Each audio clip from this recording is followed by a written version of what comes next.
mbokk yi maa ngi leen di nuyu di leen ziar di leen wax ngeen dal jàmm ci seen chaîne Lambolog TV tey jii ma bëgg dikk ak yéen di wéyal suñu concept comparaison entre ñaari mbër yoo xam ne seen combat taxaw na muy diggante Balla Gaye 2 ak Bombardier muy combat bu mag combat wu ñaari anciens rois des arènes comme d'habitude suñu comparaison dañ koy basé ci grille bi ñu tàmbali woon diggante Tapha Tine ak Boy Niang grille bi dafay composé wu palmarès adversaire en commun victoire de prestige constance expérience technique bagarre ak physique waaye laata loolu dañu njëkk a wax ci enjeu yi ñu déglu générique bi ak ñu dari jublu ci jàngat bi.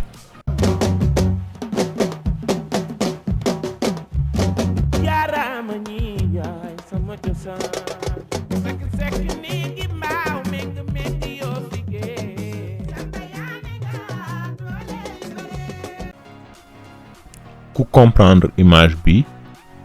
di nga comprendre aisément enjeu wu combat bi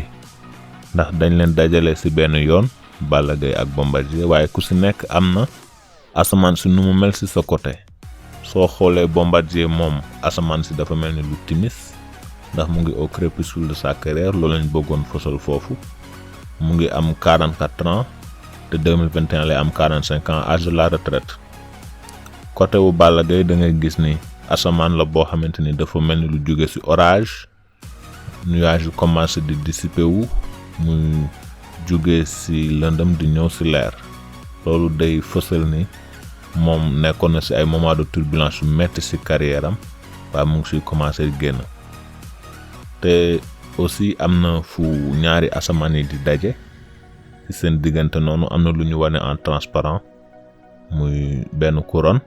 li tax defuñu ko nag mu net c'est que nekkul combat royal mais combat la boo xamante ni war na mën permettre nga positionner pour le prochain combat royal. am na beneen remarque boo leen mën a def aussi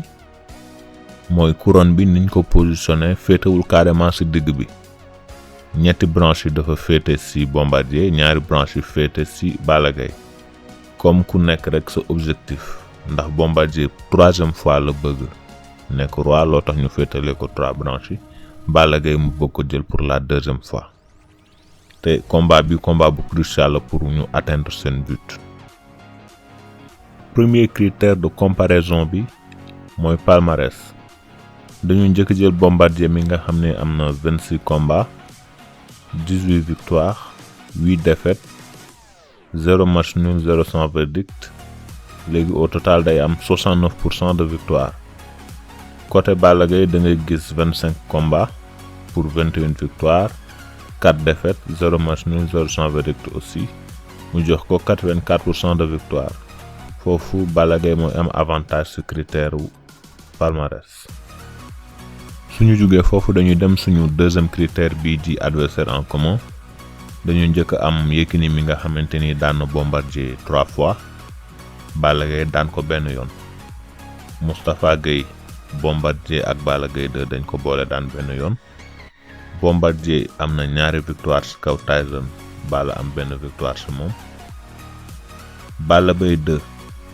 daan na benn yoon Bombardier jël revanche am plus tard Balla Gaye 2 nag daan na Balla Gaye 2 benn yoon Gris Bordeaux dafa daan Bombardier Balla am victoire ci kawam Tapha Tine dafa am victoire ci kaw Bombardier Balla Gaye ñëw daan ko Modou Lo Bombardier ak Balla Gaye dañ ko boole daan Eumeu Sène dafa boole daan Bombardier ak Balla Gaye 2 kenn ki benn yoon kenn ki ñaari yoon suñu xoolee foofu nag au total dañuy gis nettement que Balla Gaye moo am avantage aussi ci critère boobu. après loolu ñu dem ci suñu 3e critère bii di victoire de prestige maanaam seeni victoire yi gën a mag Bombardier dans le désordre ñetti victoire yi gën a mag day doon Tyson bi mu koy daan en 2002 fekk amul woon benn défaite te moo nekkoon roi après Bombardier contre Balla Gaye de 2014 foofu aussi la jëlee roi des arènes ci kaw Balla Gaye après aussi di nga gis Bombardier contre Modou Lo tamit victoire bu mag la si moom. Balla Gaye nag da ngay gis Modou Lo da ngay gis Tyson da ngay gis aussi Yékini. Je pense que ñetti trio yooyu noonu ça se vaut moo tax critère boobu dañ koy def égalité ñoom ñaar ils se partagent les points. suñu ñëwee si wàllum constance dañu njëkk a xool courbe bu Bombardier bi nga xamante ni au début da ngay gis ni am na benn cycle bu xawoon régulier bu 5 victoires bu mu faraloon di am waaye deuxième partie carrière bi dafa mel ni loolu day xaw a difficile si moom. waaw kantaan ak Balla Gaye soo xoolee courbam da ngay gis ni cycle entre 6 et 7 victoires lay faral di am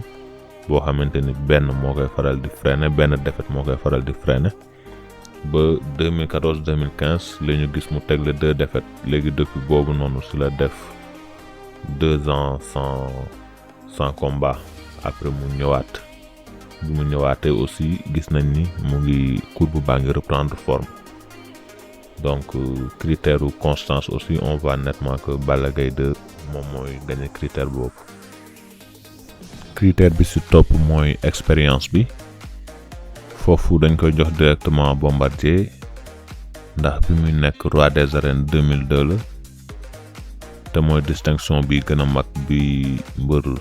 lutte avec frappe mën a espérer.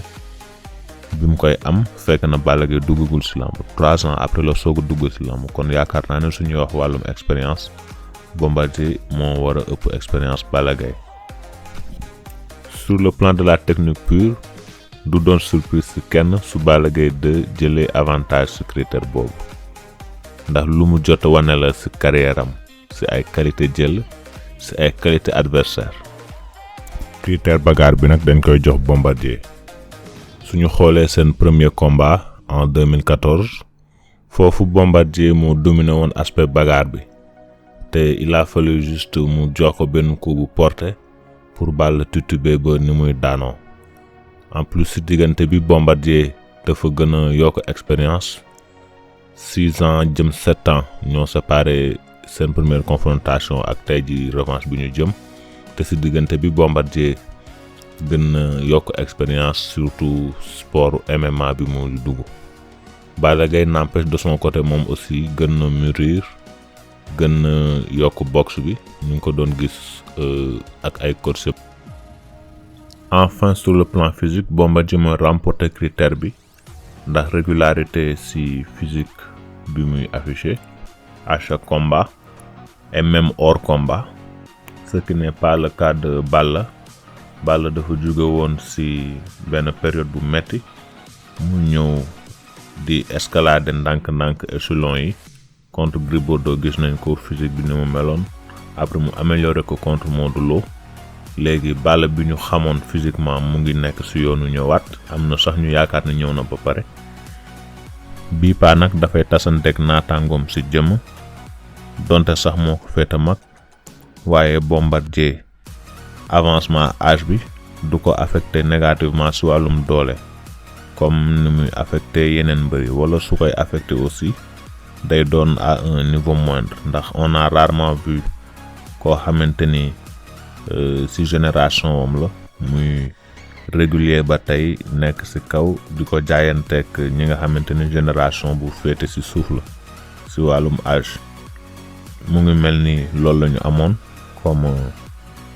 résultat ci comparaison yi gis nañ ni balance bi xaw na penché légèrement ci Balla ngeen wax ma seen xalaat en dessous des commentaires di leen ci daje ci beneen vidéo jaa ngeen jëf.